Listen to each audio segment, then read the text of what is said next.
Hello, boys and girls. Today our lesson is out of John 21. Before we begin, I want you to think about your best friend in the whole entire world.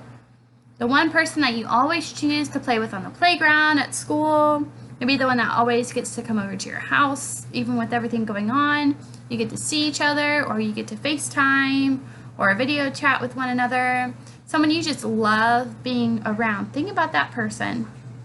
Now think about how would you feel if that person hurt your feelings? If they said, I'm not their friend, or if they just said something hurtful to you, how would that make you feel? Today we have another story about Jesus being the awesome person he is and forgiving someone even when they have said something that hurt his feelings. So this was after Jesus was crucified and rose from the dead. And Jesus was appearing to different disciples. And most of the time in the beginning of the story, they don't recognize that it is Jesus who is talking to them. And he ends up teaching them a lesson and making them realize that it's him by the end of the story. So in this story, I want you to remember that no matter what we do, God will always forgive us, and he will always welcome us back into his arms, into heaven, if we just ask for forgiveness. So, Jesus is going to appear to Simon Peter. Now, Simon Peter, he was one of his favorites. He denied knowing Jesus whenever he was being crucified. They asked him, "Do you know this man?" And he said, "No."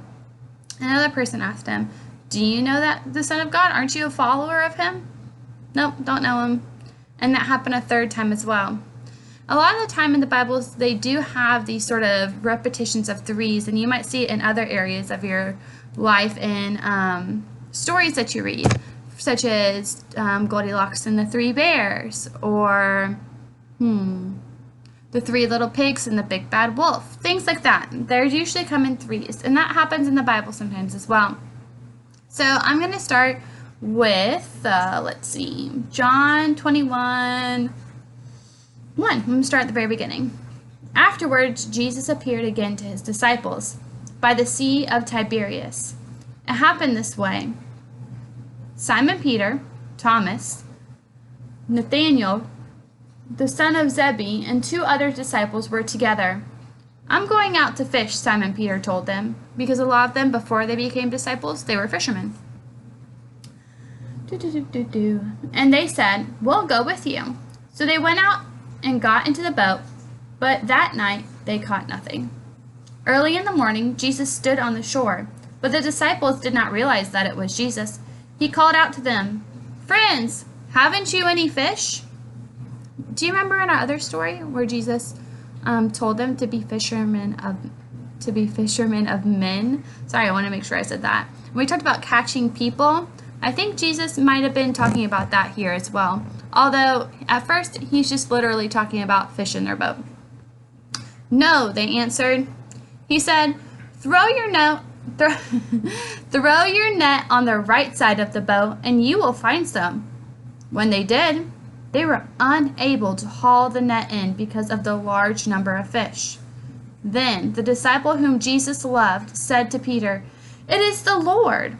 As soon as Simon Peter heard him say that, "It is the Lord," he wrapped his outer garments around him and jumped into the water. The other disciples followed in the boat, towing the net full of fish, for they were not far from shore. When they landed, they saw a fire burning coals there with fish on it and some bread. Jesus said to them, "Bring some of the fish you have just caught." Simon Peter climbed aboard and dragged the net ashore. It was full of large fish, 153, but even with so many, the net was not torn. Jesus said to them, "Come and have breakfast." None of the disciples dared ask him, "Who are you?" They knew it was the Lord. Jesus came, took the bread, and gave it to them, and did the same with the fish. This was now the 3rd time Jesus appeared to his disciples after he was raised from the dead. So then later on in the chapter, Jesus goes to talk to Simon Peter and asks him 3 times, "Do you love me?" And Peter says, of course I love you, Lord." And that's another symbolism of the threes. Peter denied him 3 times, so then Jesus decided to ask him 3 times whether or not he loved him. So I just want you to remind yourself, like I said before, no matter what you do, no matter how bad it may seem, maybe when you were in a group of friends, you said, I don't believe in Jesus. God still forgives you for saying that. And it's up to you to reach out to God and to pray and to continue to have that relationship with him and ask for forgiveness. I'm going to close today with Psalm 23, which is one of my favorites. It's pretty popular, so you might be able to say it along with me, although each version is going to be a little bit different based on what kind of Bible you're reading. I am reading from the New International Version, or NIV, so yours might be similar to mine if that is what version you are reading. Psalm 23. The Lord is my shepherd, I shall not be in want. He makes me lie down in green pastures. He leads me beside quiet waters. He restores my soul. He guides me in paths of righteousness for his name's sake.